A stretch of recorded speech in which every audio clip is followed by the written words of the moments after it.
네, 제가 기도하고 시작하겠습니다. 하나님 아버지, 주일 오후마다 소요리문답을 공부하고 있습니다. 우리의 믿음을 체계적으로 요약한 소요리문답을 통해서 우리가 올바른 믿음, 성경적인 믿음을 가질 수 있기를 소원합니다. 비전교회 모든 성도들이 하나님을 올바르게 알고 성경을 분명하게 믿는 자들이 다 되게 하여 주십시오. 비전교회가 믿음 많은 큰 교회가 되게 하여 주시고 하나님을 크게 기쁘게 하는 복된 교회가 되게 하여 주십시오. 하나님의 은혜와 사랑이 늘 넘치는 교회가 되게 하여 주십시오. 예수님의 이름으로 기도합니다. 아멘.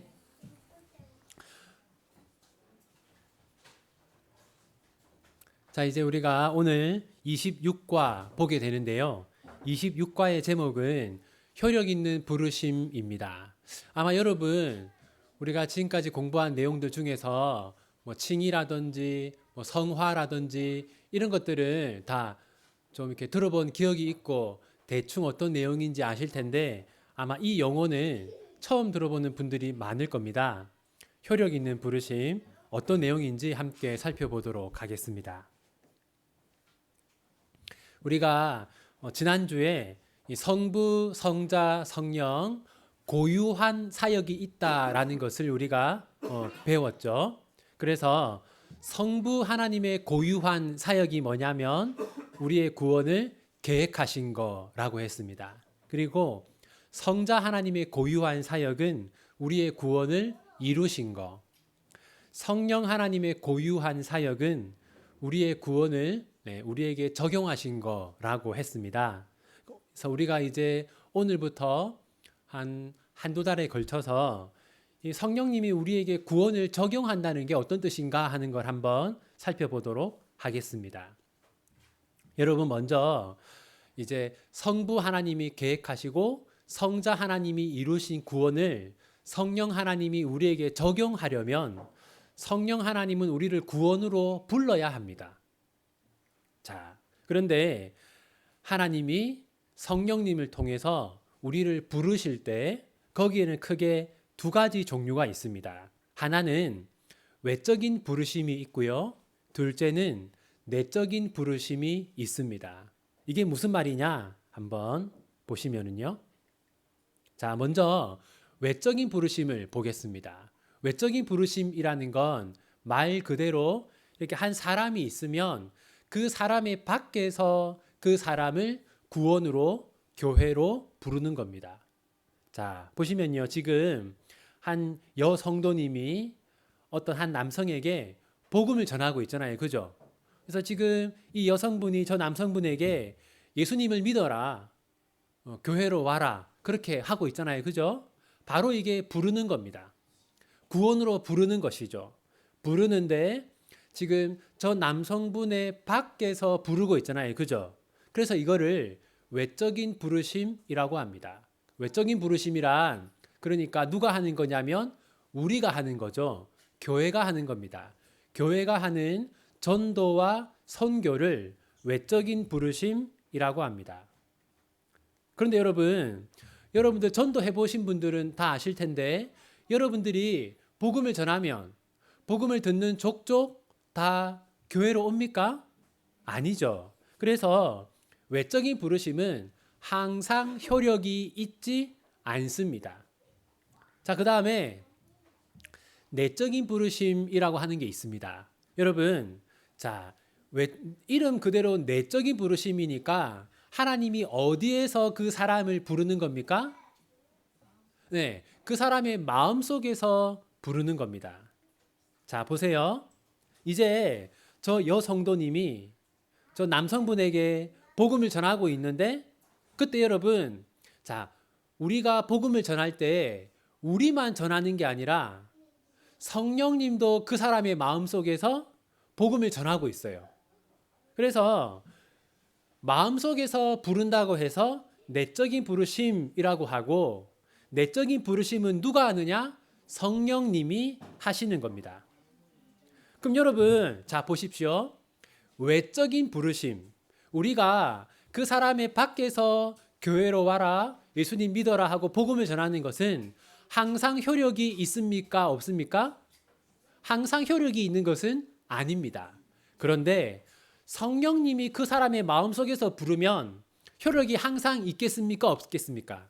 효력이 항상 있죠. 그래서 내적인 부르심을 효력 있는 부르심이라고 하는 겁니다. 자, 이제 한번 보시면 여러분, 지금 이제 어느 교회 성도들이 복음을 전하고 있는데 왼쪽에 있는 사람, 오른쪽에 있는 사람, 지금 두 사람에게 복음을 전하고 있어요. 여러분, 그러니까 보십시오. 지금 두 사람 다 어떤 부르심을 받은 겁니까? 두 사람 다 외적인 부르심은 두 사람 다 받은 것이죠. 그런데 왼쪽에 있는 사람은 복음을 영접했고 오른쪽에 있는 사람은 복음을 거부했어요. 그러면 이 왼쪽에 있는 사람은 외적인 부르심 더하기 뭐가 있었던 겁니까? 네, 내적인 부르심도 있었던 것이죠.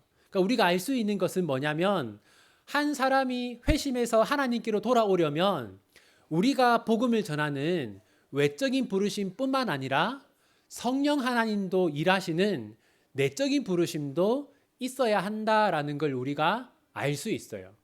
그래서 우리는 두 가지를 알아야 하는데 그게 뭐냐면 우리가 어떤 사람에게 복음을 전하려고 노력할 때 우리만 일하는 게 아니라 그때 성령님도 함께 우리와 함께 일한다는 것을 알 수 있습니다. 그리고 또 하나는 뭐냐면 우리가 누군가에게 복음을 전할 때 성령님도 그 순간 우리와 함께 일하여 주시기를 우리가 기도해야 한다는 것을 알 수 있는 것이죠. 자, 그래서 왼쪽에 있는 사람은 복음을 받아들였는데 그 이유는 왼쪽에 있는 사람이 저 오른쪽에 있는 사람보다 더 착하다거나 지혜롭다거나 선하다거나 그런 게 아니라 성령님의 역사가 더해졌기 때문에 복음을 받아들이고 회심하게 된 것이다 라는 것을 우리가 알아야 합니다. 여러분들도 복음을 듣고 교회로 나오게 된 계기가 있지 않습니까? 예를 들면 저는 제가 초등학교 1학년 때 저희 집 근처 진주 성결교회에 다니는 경상대학교 여대생 누나가 저에게 교회에 가자라고 해서 제가 그걸 듣고 교회를 가기 시작했어요. 근데 그때 그 여대생 선생님, 그 선생님만 저를 부른 게 아니라 그 순간 성령님도 저의 마음속에서 저를 교회로 부르고 있었던 것이죠. 여러분들도 그런 경험이 있을 거거든요. 아, 그때 누가 나한테 교회로 가자고 했다. 누가 나한테 복음을 전했다.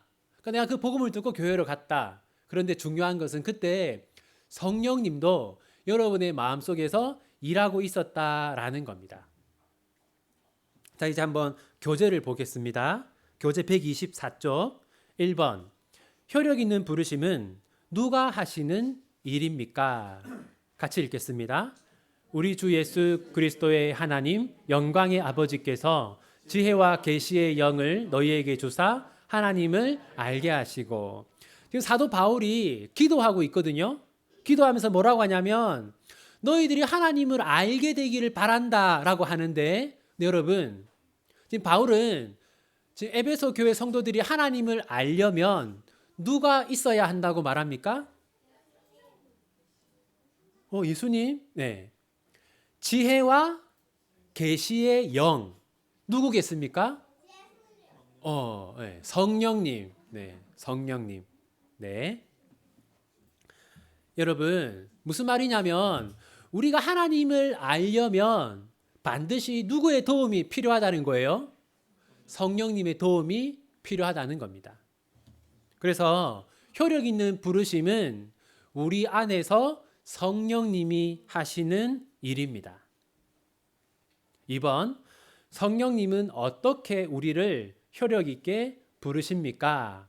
자, 여러분, 우리는 이미 다 효력 있는 부르심을 받은 사람들이에요. 그러니까 우리가 과거에 경험한 일들인 겁니다. 하나씩 보겠습니다. 자, 사도행전 2장 37절 같이 읽겠습니다. 그들이 이 말을 듣고 마음에 찔려 베드로와 다른 사도들에게 물어 이르되 형제들아 우리가 어찌할꼬 하거늘. 이제 지금 사도들이 전한, 특히 베드로가 전한 복음을 듣고 유대인들이 뭐라고 했냐면 이 말을 듣고 어떻게 되었어요? 마음에 찔렸다. 여러분, 마음이 찔렸다는 건 무슨 말이냐면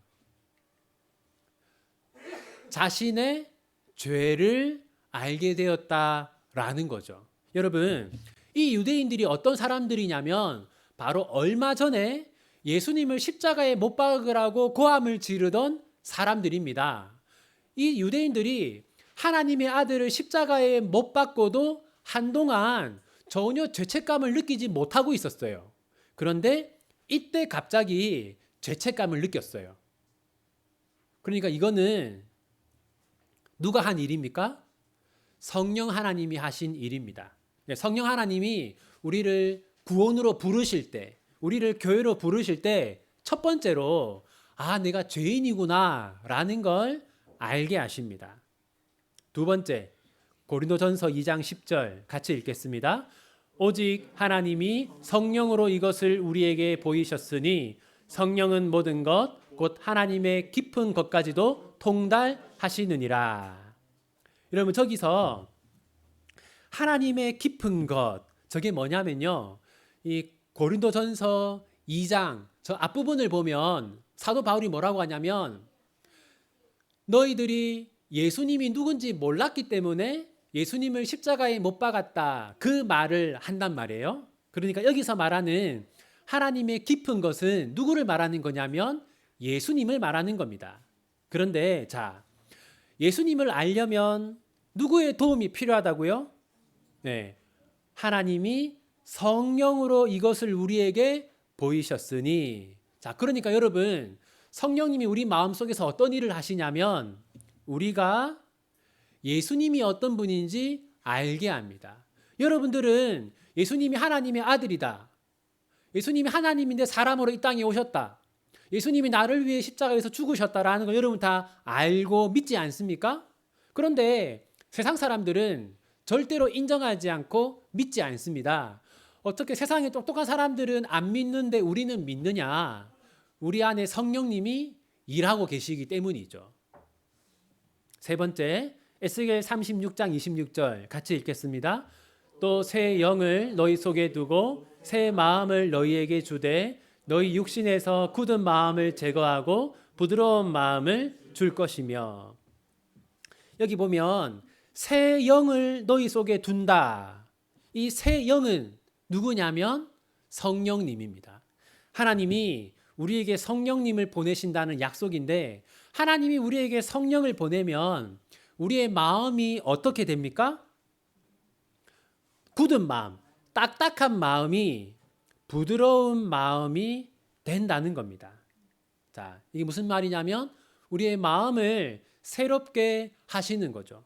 그러니까 성령님이 우리 마음에 오셔서 첫째, 죄를 알게 하시고, 둘째, 예수님을 알게 하시고, 셋째, 우리의 마음을 바꾸는 겁니다. 오늘 우리가 이제 우리 이제 3조 모임을 하는데 이런 얘기를 하더라고요. 내가 이제 오늘 오전 예배 설교를 들으면서 내가 이렇게 살면 안 된다고 생각했다. 또 내가 앞으로 이렇게 살아야겠다고 생각했다라는 얘기를 했어요. 여러분, 불신자들한테 성경을 들려주면 아무도 그런 얘기를 하지 않습니다. 근데 여러분들은 하나님 말씀을 들으면 내가 이렇게 살면 안 되겠구나 이런 생각을 하잖아요. 무슨 말이냐면 우리의 마음은 불신자들의 마음과 다릅니다. 그럼 누가 우리의 마음을 이렇게 바꾸어 놓았는가? 성령님이 우리의 마음을 바꾸어 놓으신 거죠. 네 번째, 사도행전 16장 14절 같이 읽겠습니다. 두아디라시에 있는 자색옷감 장사로서 하나님을 섬기는 루디아라 하는 한 여자가 말을 듣고 있을 때 주께서 그 마음을 열어 바울의 말을 따르게 하신지라. 바울을 복음이 전하고 있는데 그때 여기가 뭐 하는 곳이냐면 그 마을에 빨래를 하는 곳이었어요.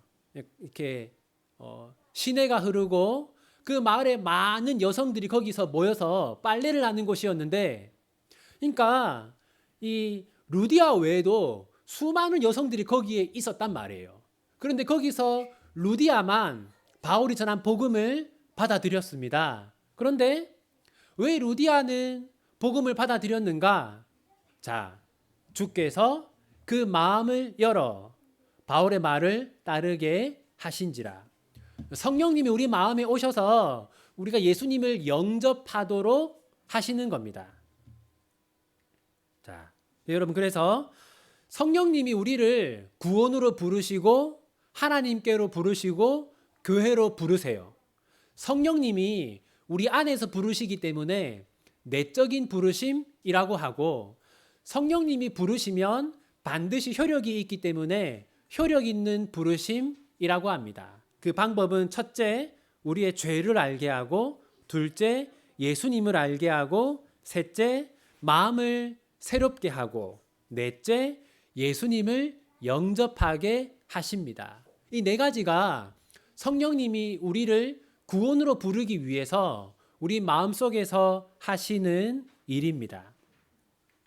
자, 이제 126쪽 31문 답을 읽어주세요. 효력 있는 부르심은 무엇입니까?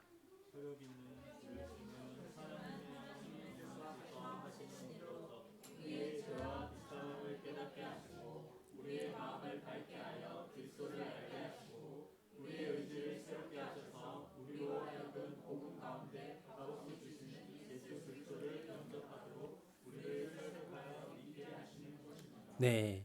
그러니까 우리가 예수님을 영접할 수 있었던 것은 그때 그 순간, 여러분들이 예수님을 영접했던 그 순간 성령님이 여러분의 마음에 찾아오셔서 여러분 안에서 일하셨던 겁니다. 예.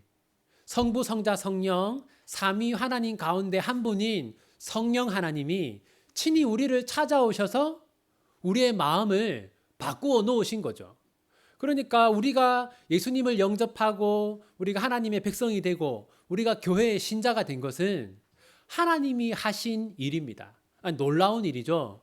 하나님이 이 나 같은 사람을 구원하려고 하나님이 나를 친히 찾아오셔서 내 마음을 바꾸시고 나로 하여금 예수님을 믿게 했다. 이 놀라운 일이 우리에게 일어난 겁니다. 이제 한번 해설을 읽어볼게요. 126쪽 1번. 효력 있는 부르심은 하나님의 성령께서 하시는 일로서, 효력 있는 부르심은 외적인 부르심과 구별하여 내적인 부르심이라고 합니다. 말 그대로 외적인 부르심은 밖에서 부르는 것이고 내적인 부르심은 안에서 부르는 것입니다. 밖에서 부르는 것은 교회의 복음 사역을 말합니다. 전도나 선교를 통해 복음을 전하는 것이 외적인 부르심입니다. 그런데 외적인 부르심, 즉 전도나 선교는 항상 효력이 나타나지 않습니다. 어떤 사람은 복음을 받아들이지만 어떤 사람은 거부합니다. 이러한 차이는 내적인 부르심의 유무 때문입니다. 성령님이 안에서 부르신 사람은 반드시 복음을 받아들이게 됩니다. 반대로 성령님의 내적인 역사가 없는 사람은 복음을 받아들일 수 없습니다. 성령님의 내적인 부르심은 반드시 효력을 나타내기 때문에 효력 있는 부르심이라고 합니다. 2. 우리의 죄와 비참을 깨닫게 하시고, 아담의 후손으로 태어나는 모든 사람은 죄와 비참 가운데 있습니다. 원죄를 가지고 태어나 자범죄를 짓고 그 결과 하나님의 진노의 대상이 되어 영원한 심판을 받습니다. 실로 비참한 인생입니다. 그런데 사람들은 이 사실을 모릅니다. 이 사실을 모르기 때문에 예수님을 찾지 않습니다. 그래서 성령님이 우리의 죄를 깨닫게 하십니다. 우리의 비참함을 깨달아 그리스도를 바라보게 하십니다. 3. 우리의 마음을 밝게 하여 그리스도를 알게 하시고, 예수님을 믿어 구원에 이르려면 예수님을 아는 지식이 있어야 합니다. 예수님을 알려면 성경에 기록된 복음을 이해할 수 있어야 합니다. 그런데 타락하여 지성이 부패한 인간은 성경을 이해할 수 없습니다. 그래서 말씀을 깨닫게 하시는 성령님의 도움이 필요합니다. 이것을 성령의 조명이라고 합니다. 4. 우리의 의지를 새롭게 하셔서 성령님이 죄와 비참을 깨닫게 하시고 예수님을 알게 하셔도 우리의 의지가 새롭게 되지 않는다면 우리는 얼마 있지 않아 예수님을 떠나게 될 것입니다. 우리는 곧 좌절하거나 포기할 것입니다. 그래서 성령님은 우리의 의지를 새롭게 하십니다. 5. 우리로 하여금 복음 가운데 값없이 주시는 예수 그리스도를 영접하도록 우리를 설복하여 믿게 하시는 것입니다. 루디아가 바울이 전한 복음을 받아들인 것은 그녀가 다른 사람보다 지혜롭고 착해서가 아닙니다. 성령님이 그녀의 마음을 열어주셨기 때문입니다. 이처럼 예수님을 믿고 영접하도록 우리의 마음을 설득해 주시는 것도 성령님의 역사입니다. 자, 이제 128쪽 한번 적용점을 생각해 보겠습니다. 128쪽 1번. 성령님이 우리의 죄와 비참을 깨우쳐 주십니다. 우리는 성령님의 음성에 민감하게 반응하고 있습니까? 여러분, 우리가 예수님을 믿을 수 있었던 것도 성령님이 우리 마음속에서 너는 죄인이야 라는 것을 성령님이 알려주셨기 때문에 우리가 의롭게 되기 위하여 예수님을 믿은 겁니다. 그러면 성령님은 그때만 우리의 죄를 깨우치고 이제는 깨우치지 않는가? 아닙니다. 성령님은 지금도 우리의 마음속에서 그건 잘못된 거야, 그건 죄야 라는 것을 계속해서 깨우치고 계십니다. 그래서 하나님의 뜻에 민감한 사람, 이 영적으로 민감한 사람은 지금 성령님이 내 마음속에서 나에게 죄를 그만 지으라고 말씀하시는구나 느낄 수가 있어요. 여러분, 그래서 정말 우리가 이 성령님의 이 내적인 음성에 민감한 사람이 되도록 노력해야 합니다. 두 번째, 성령님이 성경을 이해할 수 있는 지혜를 주십니다. 우리는 성경을 읽거나 설교를 들을 때 성령님의 도움을 구합니까? 여러분, 이제 우리가 매일 성경으로 날마다 큐티를 하고 또 어떤 사람은 정해진 분량대로 매일 성경을 읽고 있을 텐데, 여러분, 어떤 사람은 성경을 읽으면 은혜가 되고 위로가 되는데 어떤 사람은 너무 성경 보기 싫고 정말 이렇게 성경을 멀리하고 살아가는 성도들이 있어요. 그 차이가 뭐냐? 여러분, 많은 이유가 있겠지만 가장 중요한 것은 우리가 이제 성경을 깨달을 수 있도록 성령님의 도움을 간절히 구할 때 성령님이 말씀을 통해 우리에게 은혜를 주십니다. 그런데 그냥 우리가 습관적으로 성경을 대충 보면 그런 성령님의 역사를 경험하지 못하는 날이 많은 것이죠.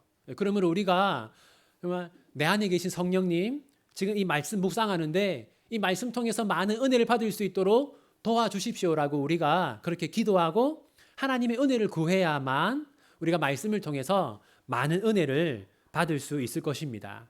우리 이 한 주도 그렇게 성령님의 도움을 구하면서 말씀 가운데 많은 은혜를 받는 여러분들이 되었으면 좋겠고, 또 우리가 7월 달에 있을 전도 주일을 이제 준비하고 있는데, 여러분, 복음을 전하는 일은 우리 혼자 하는 일이 아니라 성령님이 함께 하시는 일입니다. 우리가 정말 부족하게 복음을 전해도 성령님이 강력하게 일하시면 정말 천하의 악당 같은 사람도 하나님께로 돌아올 수 있습니다. 우리가 그러한 믿음을 가지고 전도 주일을 함께 힘을 모아서 잘 준비했으면 좋겠습니다. 기도하고 마치겠습니다. 하나님 아버지, 죄 가운데 비참하게 살아가던 저희들을 그냥 내버려 두지 않으시고 성령 하나님께서 친히 저희를 찾아오셔서 저희들의 죄를 깨우치시고 예수님을 알게 하시고 또 예수님을 영접하게 하신 것 감사합니다.